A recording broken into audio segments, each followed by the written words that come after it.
তো মঙ্গলবার, আর চলো তোমাদেরকে দেখিয়ে দিই কী কী রান্না করলাম। রান্নাবান্না হয়ে গেছে। এখানে রয়েছে দেখো কাঁকরোল ভাজা, আর রয়েছে এই যে পেঁয়াজ লঙ্কা ফোড়ন দিয়ে হচ্ছে মুসুরির ডাল পাতলা করে।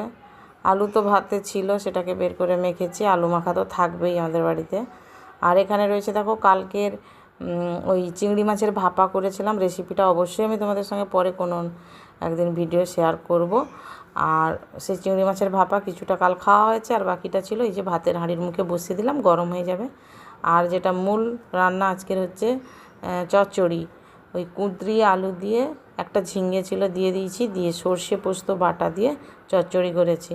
আর এখানে দেখো কালকের ওই পুঁই ডাঁটা আলু চিংড়ি মাছের যে তরকারিটা ছিল ওটাকে গরম করে নিচ্ছি। মোটামুটি এগুলোই আজকে লাঞ্চের মেনু। রান্নাবান্না হয়ে গেছে, কিন্তু এখনও অনেক কাজ বাকি। মেয়েকে জিজ্ঞেস করলাম খাবে নাকি, ও বলছে না এখন খাবো না, পরে খাবো। তো যাই হোক, আমার ভিডিওগুলো যদি ভালো লাগে